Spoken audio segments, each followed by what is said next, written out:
Loving greetings and pranams in the name of our great Gurudev Paramahansa Yogananda, with his love and blessings to each of you.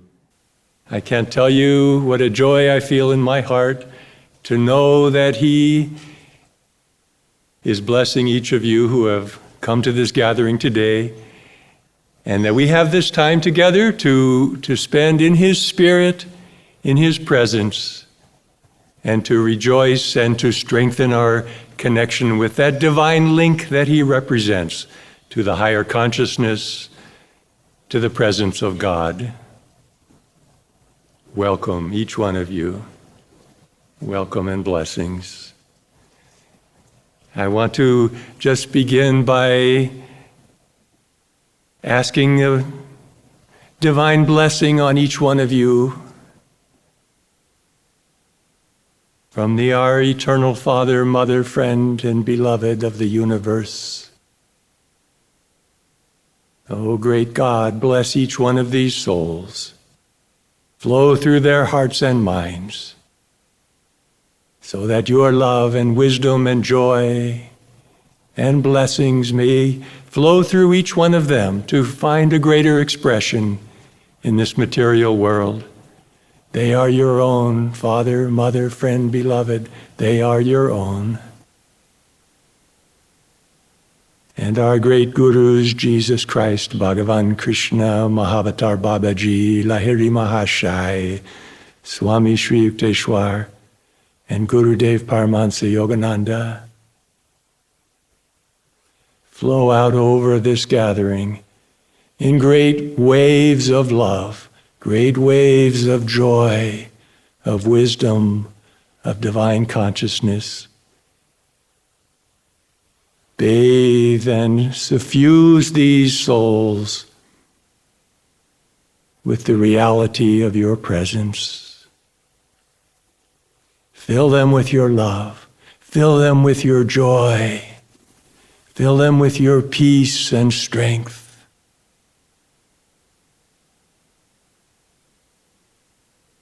Father, Mother, friend, beloved God, we bow to you.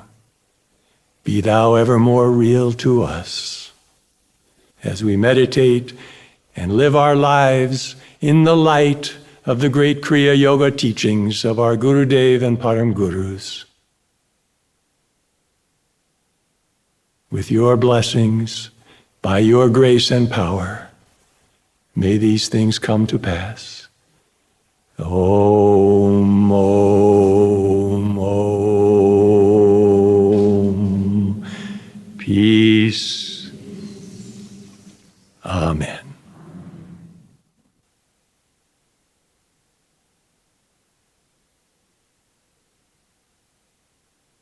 I'm just taking a minute to look out over your faces to connect with each one of you. And again, what a joy it is for me to not only be here on my first trip to Australia, but to be welcomed by what a divine and joyous and loving welcome of Guruji's spiritual family. I bring to you the greetings and the love of all of our monks and nuns in Guruji's ashrams, and indeed of the great family of SRF and YSS devotees around the world. You know, part of the purpose of visits like this, I always feel, is to reinforce that sense of connection, that sense of spiritual kinship, spiritual bonds, that we are part of a dynamic global Sangha, divine fellowship, a global fellowship of souls. We're united in divine friendship, in mutual support. And you know, this is a very real force that each of us can draw upon, can find strength in and encouragement, to the degree that we use that bond to identify with that bond and consciously draw upon the blessings of that divine fellowship. visualize just for a moment. This is how I see Guruji's great family of SRF and YSS around the world, that in this great body of self-realization fellowship, spiritual body, there are awakened nerve centers all over the world. Awakened nerve centers, each center, meditation group, even each family of devotees, each one represents a nucleus, you might say, a link in that neural network, uniting globally all around the world this spiritual fellowship, self-realization fellowship. Each of those centers, each of those links, you might say, each of those contributes to the presence, to the power, to the expression in this world of our great lineage of gurus and our Gurudev Paramahansa Yogananda. That's why our Guru envisioned many years ago when he first started his work, coming from India to the United States and then growing from there all around the world. That's why he envisioned this network of meditation centers, as he said, to establish in the homes and the hearts of people all over the world a temple of God, a temple of meditation, a temple of that living communion, which is the promise of the Kriya Yoga science that he brought. So together we should feel that each of us in our daily lives, no matter where we are on this great, huge planet, wherever we are, we should feel that our meditations, our prayers, our participation in that great worldwide prayer circle, that each one of these is helping to maintain that invisible spiritual sanctuary, not made by human hands, but made by the divine hands and the divine consciousness of our revered Guru Paramahansa Yogananda, our master, we call him, one who is master of the science of yoga, master of himself, and most important, here to show how each of us can have that same mastery. So it's a joy in the sense of this worldwide linkage of divine communion, it's a joy for me to have first-time personal contact with the Australian spiritual powerhouse.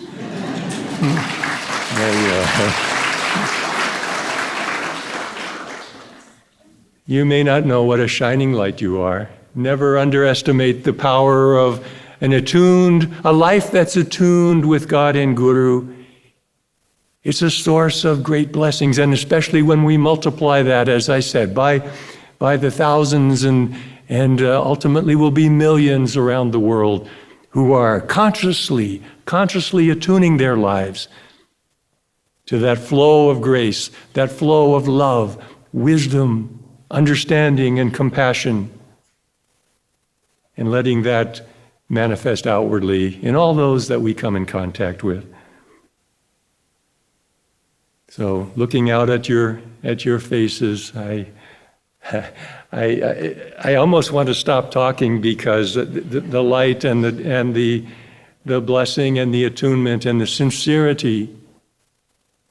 Sincerity is a portal. Sincerity creates a channel for gurus to work in our lives, for God to work in our lives. And I feel such a current, such a flow, such a light from each of you who so sincerely practices this sadhana, this spiritual discipline, this spiritual way of life that was brought to us by our Gurudev. I remember, I was so touched a couple of years back. Remember when of course you remember, we went through that period of pandemic lockdown where we didn't have any in-person events. And I remember getting a message from the devotees here in the Sydney Center and talking about how when we started those online convocations, and we're broadcasting them, live streaming them from Los Angeles, and I was so touched to read about the retreat program that you all organized, and a group went up to nearby mountain, Blue Mountains, I think it was. Katoomba. Is that right? Did I say it correctly? You never know when you go to these countries, you know. It's always go out on thin ice when you start pronouncing words. Anyways, it was so wonderful to hear about that, and then year after year. And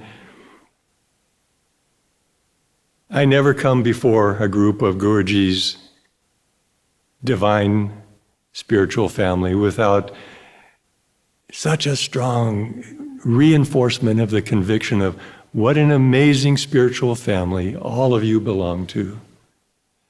You know, this worldwide family of souls is no exaggeration in my mind, in my heart, in what I perceive, and I'm sure all of you as well.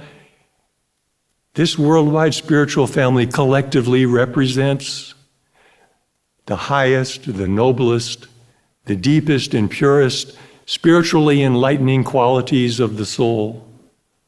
That's the family that we belong to, each in their own lives expressing in a different way, a different aspect, different mix of those divine qualities of the soul.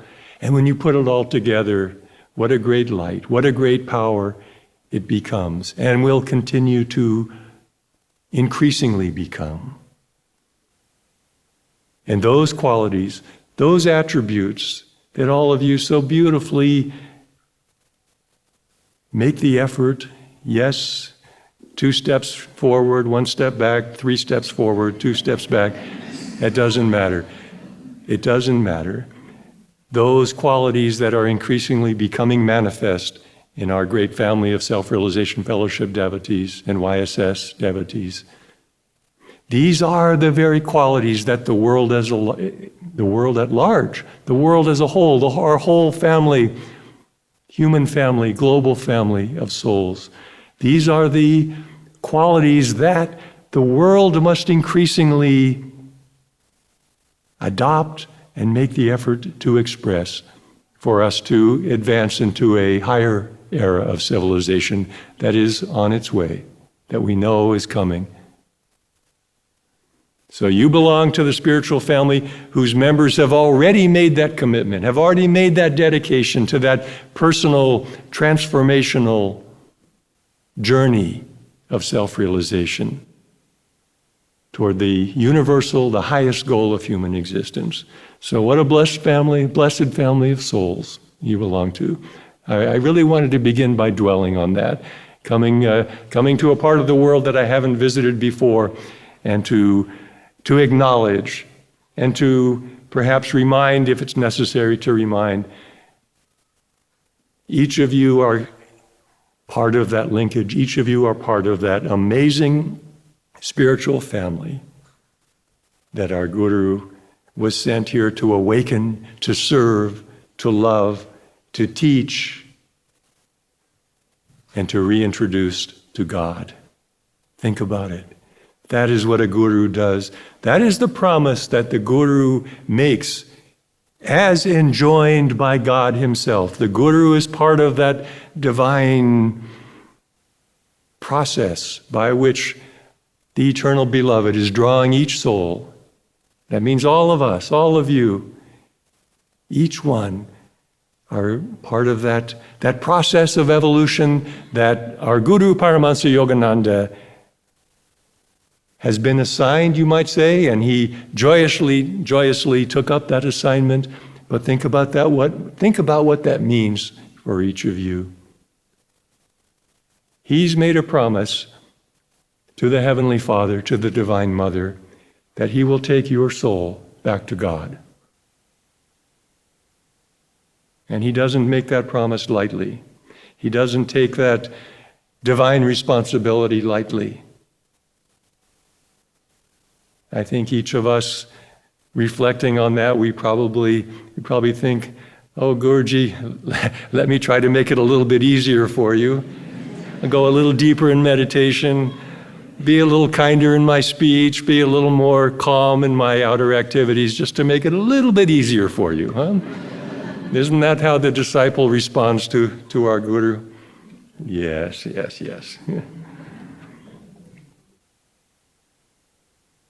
These last 5 or 6 years, it's been so wonderful just to witness what a great energizing and focusing, I would say, of the spiritual legacy that Paramahansaji left for all of us. I would say it's a crystallization, of bringing into finer focus, finer understanding for all of us of the amazing tools and the resources that he brought, not only for us, but for the world at large, for our entire world family to awaken into that more peaceful, more harmonious, more spiritually enlightened era of humanity. So we've seen over the last few years the new edition of the SRF YSS lessons in preparation for so many decades at Guruji's divine behest. And when they first made their debut, you might say, made their appearance 5 or 6 years ago, and then having that shortly followed by the deployment or the much greater use of digital technology, of the internet, to draw all of the spiritual nucleuses, you might say, of Guruji's worldwide family, to draw them closer together. And also for the streaming of much more content, the mobilization of our lay disciple order to aid in all of these things. All of these things have had the effect of drawing Guruji's worldwide Sangha, worldwide fellowship, so much closer together. And it's just been thrilling to witness this. And now to come in person and to not have to rely, as nice as it is and as powerful as it is to have that online connection with all of you. You all get to see us, but we don't get to see you, see? So now I'm getting payback.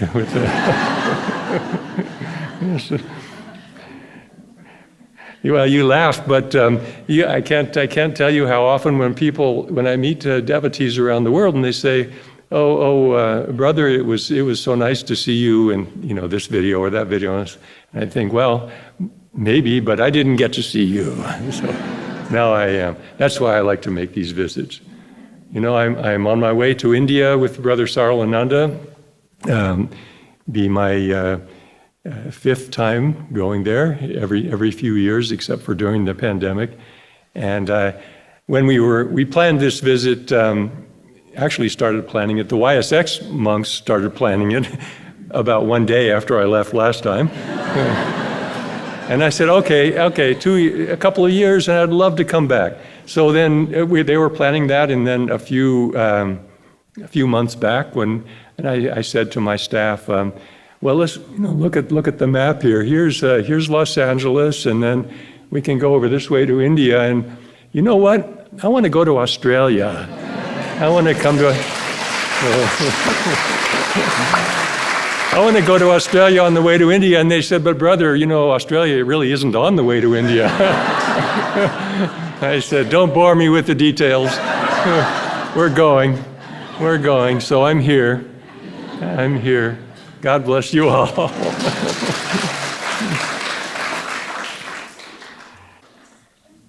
So we have not only this amazing, fairly new set of opportunities for connecting with that power of spiritual environment, for that reinforcement of group meditation, that online nourishing of our spiritual life through the steady stream of programs and meditations and talks and classes.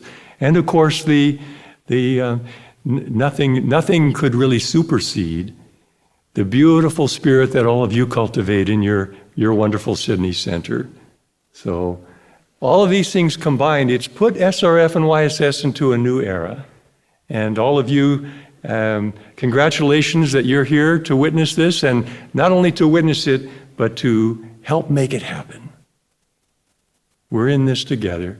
That's really what I'm trying to say. As these linkages have strengthened and become more dynamic and more continuous over the last few years, it just has become such a sense of all of Guruji's divine souls, all of the disciples and followers of his teachings around the world, There's such a much more obvious feeding in of the enthusiasm, of the dedication, of the sincerity, of the loyalty, of the self-sacrifice and service of devotees around the world. And I know all of you feel, and I feel, and I can vouch 100%. Our Guru is absolutely thrilled and grateful for all that all of you devotees and the others around the world are doing to help his divinely given mission take its next step.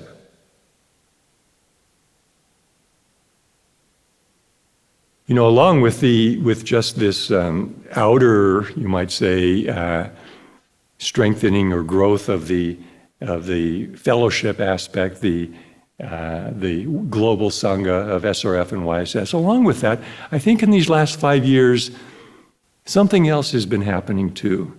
And I would say it began back with the introduction of that magnificent set of the new edition of the SRF and YSS lessons, which, as you heard in the introduction, was the life work of our revered Sri Mrinalini Mata, given to her by Gurudev. And you've heard me, those of you who follow the videos and things, you've heard me talk on other occasions how she was trained by him from a very early age, just as a teenager, and then throughout her life, and literally up until days even before she left her body. I won't go into that now. As just an amazing thing to witness how she poured herself so completely into that. And then to see in the time since then, 2017, 2018, to see those lessons make their way into the hearts, into the homes of so many around the world. And not only English speaking, but so many different languages, more on the way. But what we have really come to see, I feel, and I hear this and I see this in the lives of devotees, we begin to appreciate, I think in a deeper way, what a clearer, what a tremendously systematic path of teaching, path of spiritual discipline our Guru brought 105 years ago to the US and then spread over the world. Certainly the system of meditation, which even by itself, just the meditation techniques, that has a value and a power beyond words, treasure beyond words. But in addition to that system of meditation, we now have a wider or a more available toolbox, you might say, so that not only in meditation, but in our daily lives, that it's this system, this way of life, this teaching of self-realization, it's a whole way of life based on the universal principles which, as I said a minute ago, and as our Guru predicted, those how to live principles, universal principles that the world must adopt. The world must come to incorporate, independent of any religious or sectarian affiliation, but these universal how to live principles based on meditation, that these are increasingly becoming necessary, being adopted increasingly by people all around the world. And our Guru, I have 1,000% conviction of the power and the enduring meaning and significance of what he brought. And to see this gradually taking root and coming more and more into expression in the world, it gives us hope. We're not out of the troubled times yet, but it gives us hope. And it gives us, beyond hope, it gives us a foundation that we can plant our 2 feet on, isn't it? Don't you feel that you read and you see on the television or you read in the news about all these things the world is going through, and then you know that, yes, I am part of this world. At the same time, my Guru has given me a passport outside of this world, to a higher realm, a foundation of truth, a foundation of even-mindedness, of calmness, of strength, inner strength, and resilience, where we just walk perhaps into our meditation room or into our center, meditation center, sit down before that altar, Jesus Christ, Bhagavan Krishna, Mahavatar Babaji, Lahiri Mahashai, Swami Sri Yukteswar, and Gurudev Paramahansa Yogananda. We sit before that, and gradually those physical images, if we cultivate that relationship, that becomes a dynamic portal. And all we need to do is put ourselves in a receptive state, put ourselves not only outwardly, but inwardly in front of that altar, and then feel that flow, that ceaseless flow of strength, of encouragement, of power, of upliftment, of guidance, of a sense that, yes, all will be well.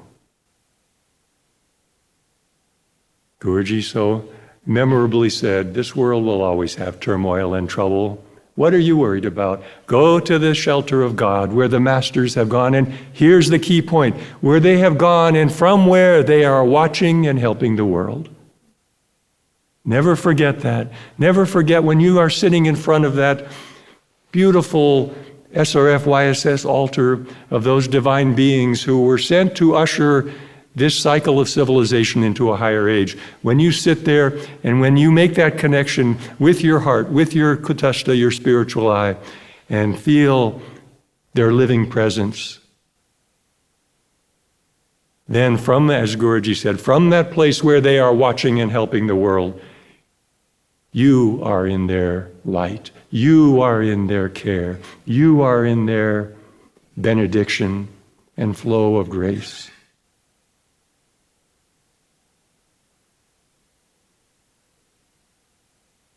All I have to do is look around and see the utter stillness and the utter acknowledgement in so many souls sitting here today. I know I'm, as they say, preaching to the choir. Is that the expression? But it's nice to come together and celebrate this together, isn't it? I'm not telling you anything new. You know this.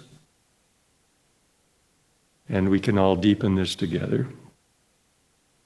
So that's why in my talks over the last few years, I keep coming back to several things. The importance of what we individually can derive, what we can individually manifest in our lives through regular practice, through regular deepening of that connection with that great lineage of gurus and our master Paramahansa Yogananda.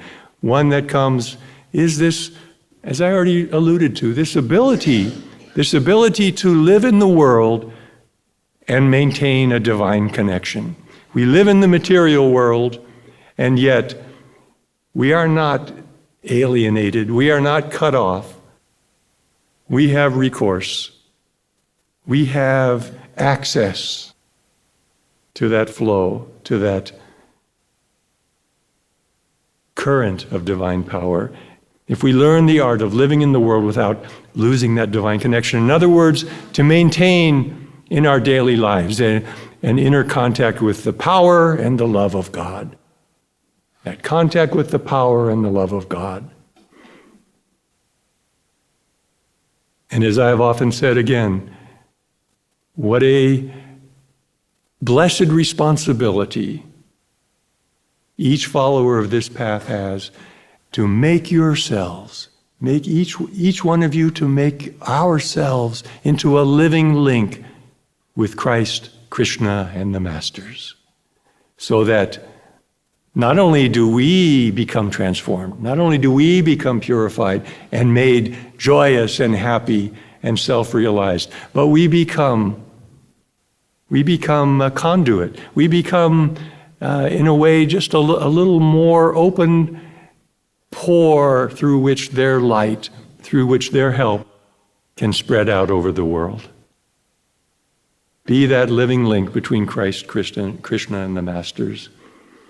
And by doing these things, We become, as I love this vision for Guruji's spiritual family, that yes, we're a big group, many souls all over the world, and yet that fellowship is such an individually grounded and individual effort on the path. Nobody's going to make the effort for us.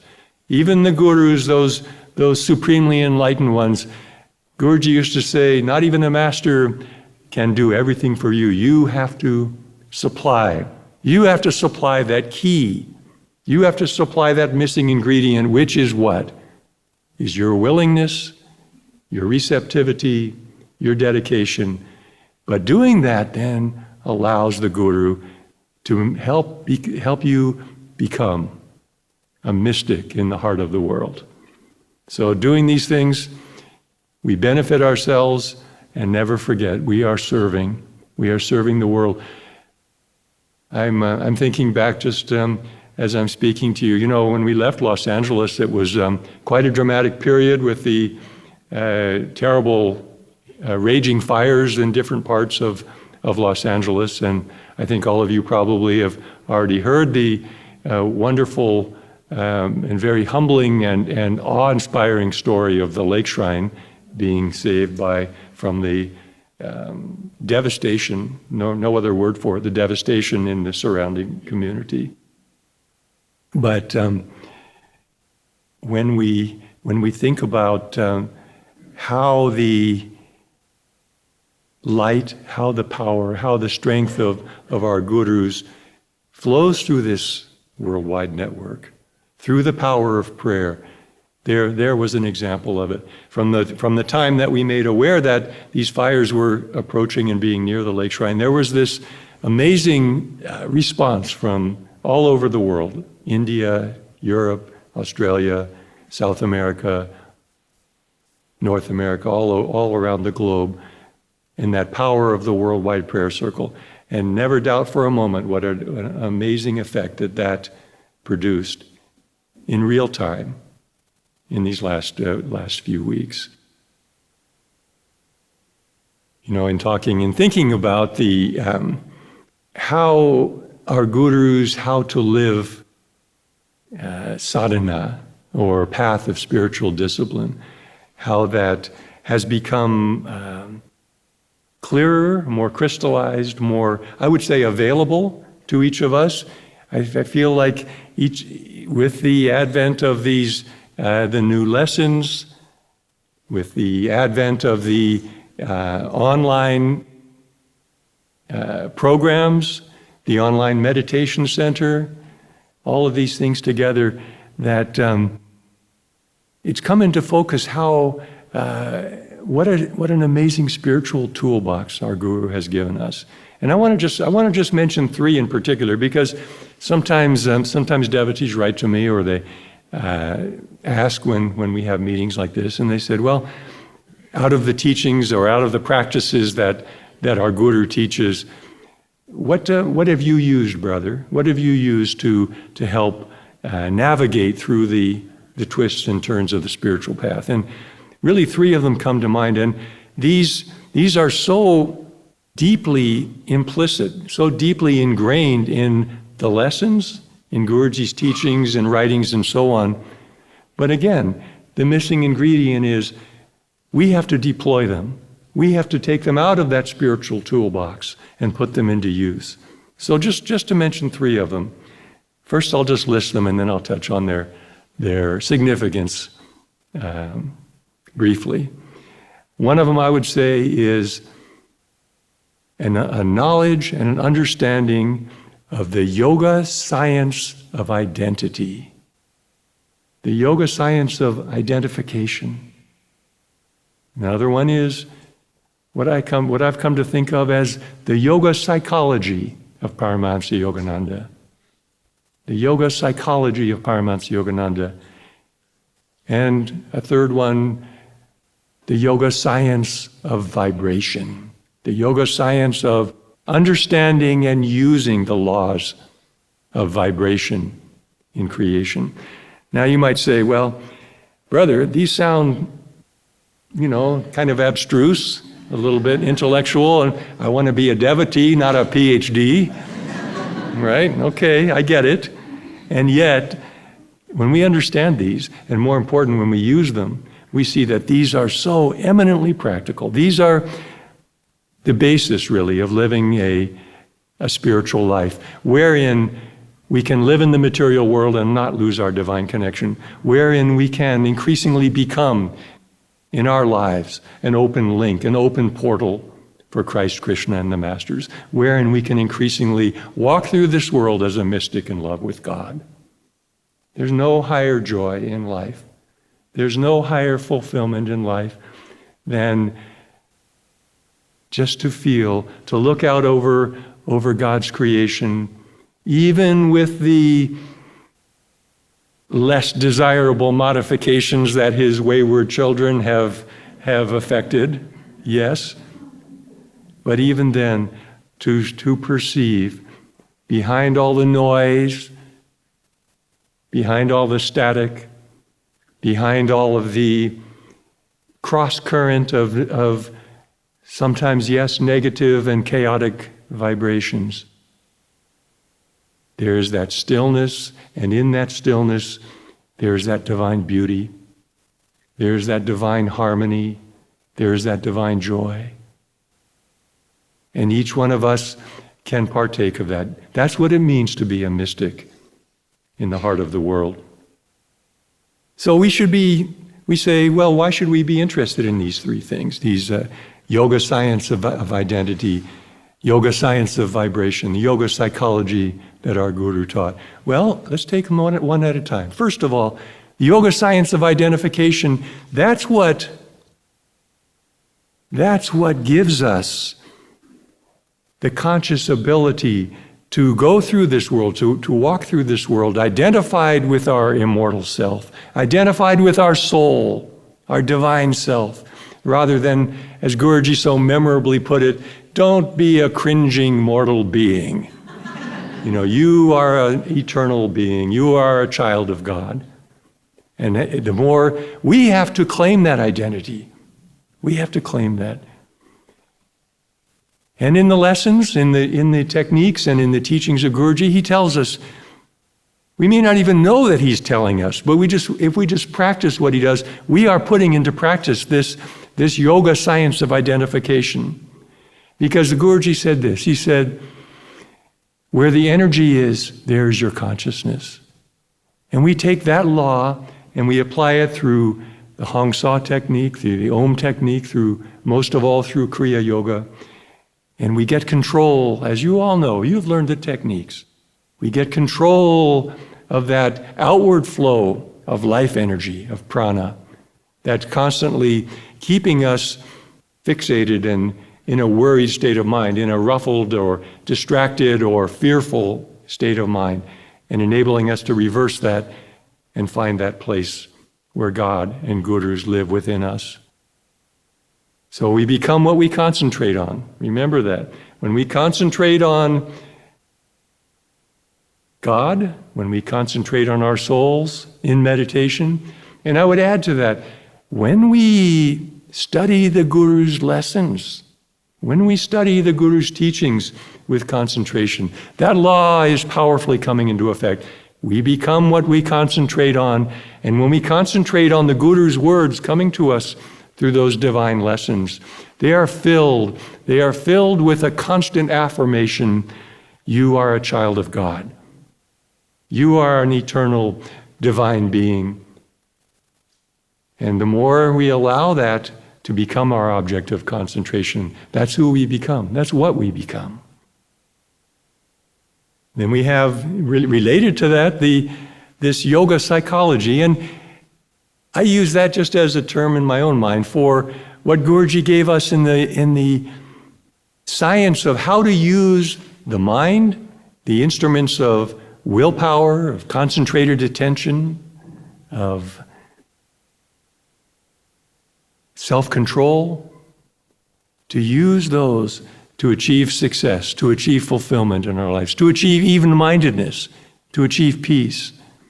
So that's the greatest tool, that those techniques of right attitude, of introspection, of positive thinking, that our Guru lays out for us in all of the lessons, that the greatest tool for overcoming fears, overcoming moods, overcoming negative emotions, overcoming the influence of the weight of the world that's all too present if we don't have recourse to some divine source of strength and wisdom and power as our Guru gives to us.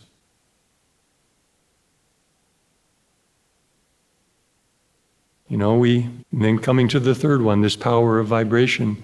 As I mentioned, we live in a world, unfortunately, because there are strong currents of restlessness, of materialistic vibration, degrading, sometimes destructive vibrations that, if we are not watchful, those energize and activate our lower material nature, usually to our detriment. Usually to our detriment.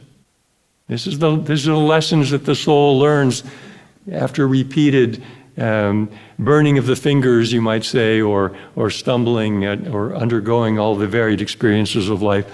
Each one of you has come to that point of evolution where you realize, that I am going on a higher path. I am going to take control of the vibrations that get root in my heart, in my mind, in my attitudes. And how do we do that? Once again, meditation, that Om technique. What are we doing? We're tuning in with that vibratory presence of the Great Spirit, the great eternal Creator, infinite power, infinite joy, infinite unconditional love. And we make a receptive channel, a receptive attunement with that vibration in our lives. And then we become racehorses on the spiritual path.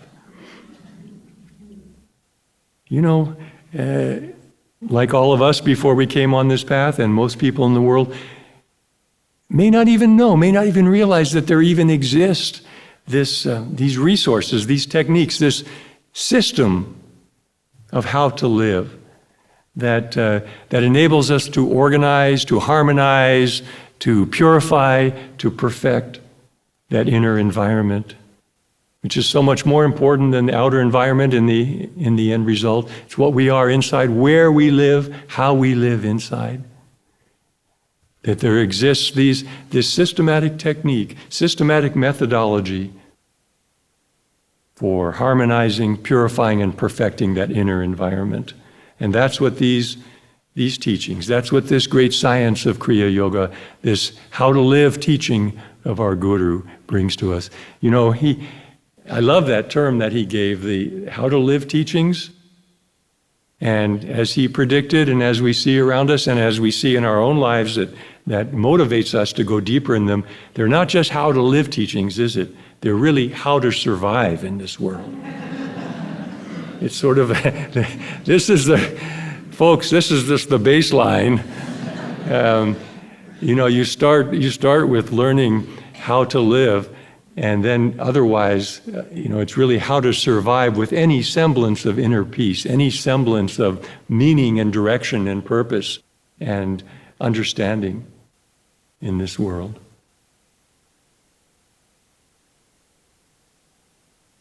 Well, let's just take one of these and put it into practice together. I don't come to give lectures. I don't come to give discourses on this aspect of the teachings or whatever, but really just to connect with devotees and together to experience the power of the teachings. So let's take one example, and I chose this one, which is the example of how to overcome the vibration of fear in our lives. Very useful how to live, how to survive skill. So Guruji tells us, first of all,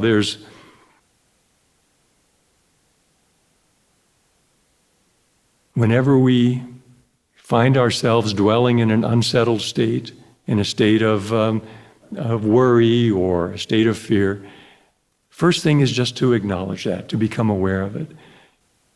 And then to understand that fear, just like any psychological force, any force in this world of duality, it always has two sides to it. So The negative side, the downside of fear consciousness is that it makes us feel helpless. It makes us feel helpless. It makes us feel like I'm in this situation and I don't know what to do about it. I don't know where to go. I don't know what to do to resolve this situation. I'm afraid. So helplessness, that's the negative side of fear. But fear has a positive side to it as well. That, we don't have to make it let us feel like I'm helpless. Instead, train ourselves. When that vibration of fear arises, let that be a reminder. It's a simple reminder or acknowledgement that there are higher forces in this world that are greater than I am. Fear comes to us just to point out to us that there's something that needs our attention, that we have to avoid, we have to deal with. But the spiritually constructive use of that is as a reminder, there are powers in this world that are greater than I am, and I need to make a contact with that power. So I want you just to close your eyes, and I'm going to read this guided meditation that Guruji gave. He had a wonderful presentation of this yoga science of vibration. It was in our Self-Realization magazine a couple of issues back, 2023. So let's experience this yoga science of vibration together as taught by Guru Dev. So I'm going to read his words. He says, before the rhythmic vibrations of God's perfect harmony, all wrong vibrations are consumed, all discordance is destroyed. Establish God's vibration on the altar of your heart, meditate, calm the heart, and then pray.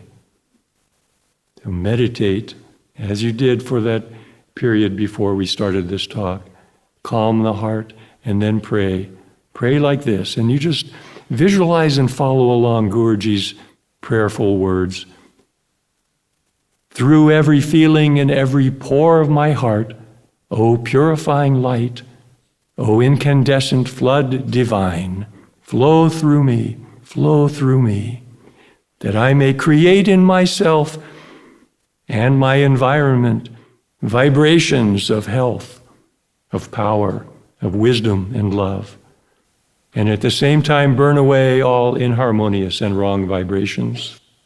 Infinite Father, let that heavenly vibration of thy presence descend through my medulla into my brain, into my body, into my hands. Visualize and feel his power as you pray, Guruji said. Now he said, next part of the technique, raise your hands just over your head. Fingers and hands, he said, are very sensitive antennas through which we can attune to finer and higher vibrations. He said, raise your hands over your head, concentrate, and you will feel that vibration trickling through the sensitive antenna of the fingers and hands. Say, Father, I receive thy divine energy blessing me through my hands. Feel that. I receive thy divine energy blessing me, flowing through my hands. Roast and electrocute all latent seeds of wrong vibrations within me. Charge my brain, my soul, my mind with thy power. And you can lower your hands. And then go on and pray with Guruji, inwardly visualizing, Heavenly Father, manifest thyself on the altar of my being. I shall behold the good in everything. Give me the determination to contact that great Holy Ghost Om vibration in meditation and to radiate the harmony of that vibration to all. So beautifully, Guruji said, when that vibration flows from within you, you don't have to worry. He said, if you're in a Hades, you will make a heaven there. And if you're in a heaven, you'll just make it better. So he says, in conclusion, let that vibration flow through your hands, through your eyes, through your feet, and whoever comes in contact with you will feel its blessing. Just say inwardly, God flows through me. What am I afraid of? God flows through me. What am I afraid of? And wherever you are, that vibration will correct wrong surroundings. You will absorb only good vibrations when you're in that state of spiritual attunement.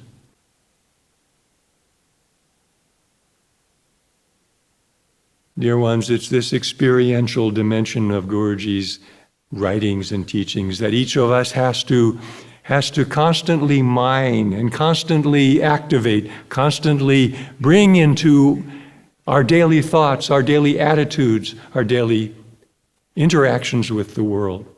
Don't be a helpless victim of what's going on in the world around us. When something comes to threaten to dislodge us from that firm foundation of calmness, that firm foundation of understanding, of kindness toward others, of understanding and empathy and compassion towards others, and most of all, that firm foundation of, I am a child of God.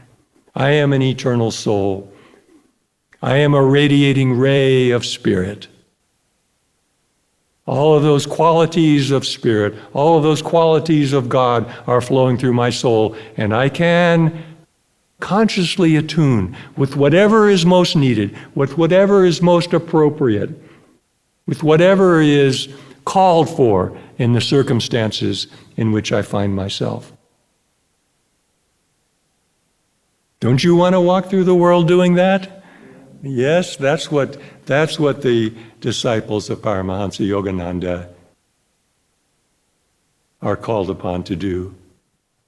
Don't be daunted. Don't be afraid. Don't be discouraged. Don't be indifferent. Everything in this world comes to us for a reason. And it's for one overarching reason, which is to bring out of our souls that response, that, oh, this is happening. Okay, that's all right, because I can pull this from within my Guru's teachings. I can pull this from within my soul. I am a child of God. No vibrations of materiality, no vibrations of fear, of worry, of hate, or meanness, or misunderstanding can touch me, because I know how to use that power, that science of vibration. And I know how to use that science of identification to constantly bring myself back to, I am not a cringing mortal being. I am a child of God.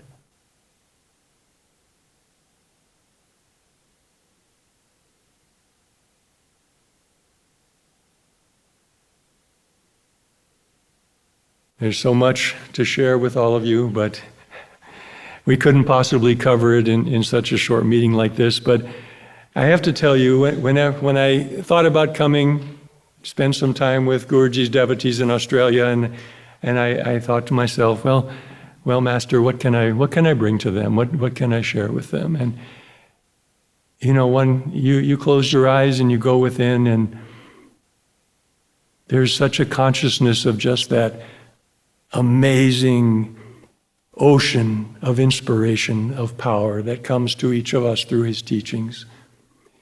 And honestly, there's nothing that I can do, nothing I would rather do than simply to tell you, to remind you what you already have, what you've been given. All it takes is just a little time each day through these principles we've talked about, meditation, divine fellowship, to draw consciously on that power of spiritual friendship, that power of spiritual community, to keep that determination, to keep that courage, to keep that conviction alive in us. It just takes that, and then through that amazing ocean, treasure house of spiritual knowledge, spiritual techniques, spiritual blessings, all reinforced and energized by his living blessings. What have you got to worry about? What have we got to worry about? Nothing.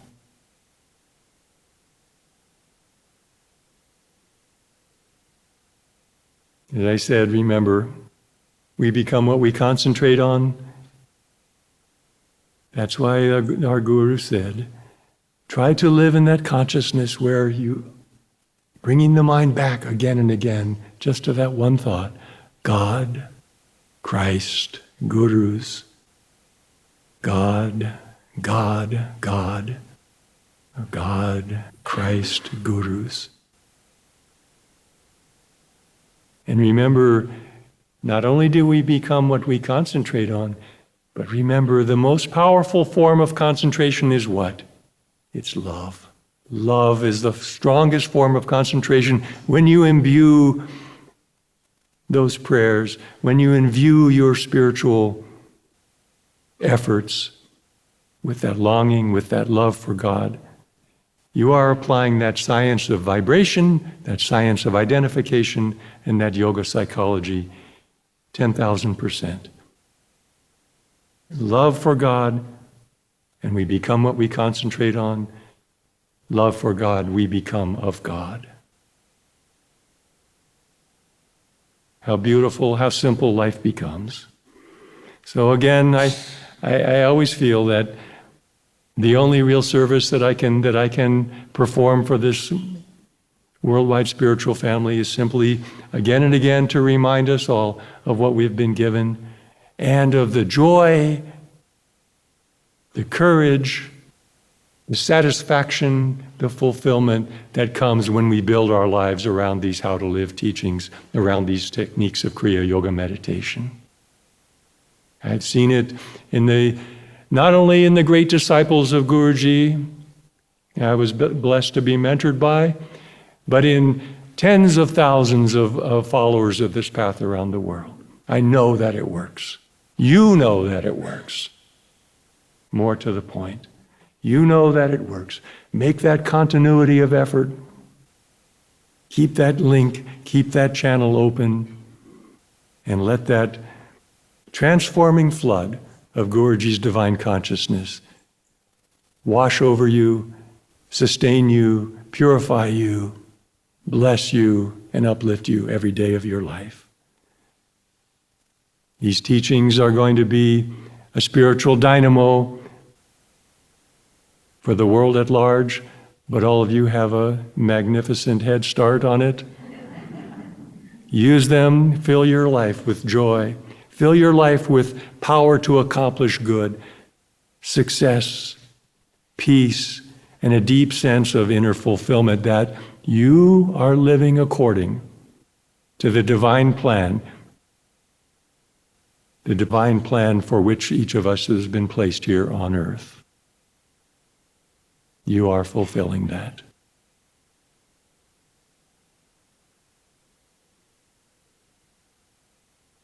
God bless you. Guruji bless you.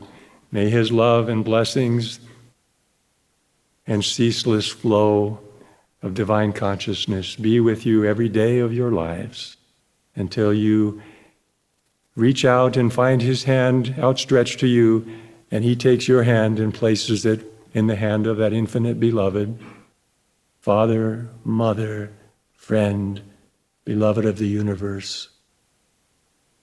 Now we are home. Jai Guru, Jai Guru, Jai Guru.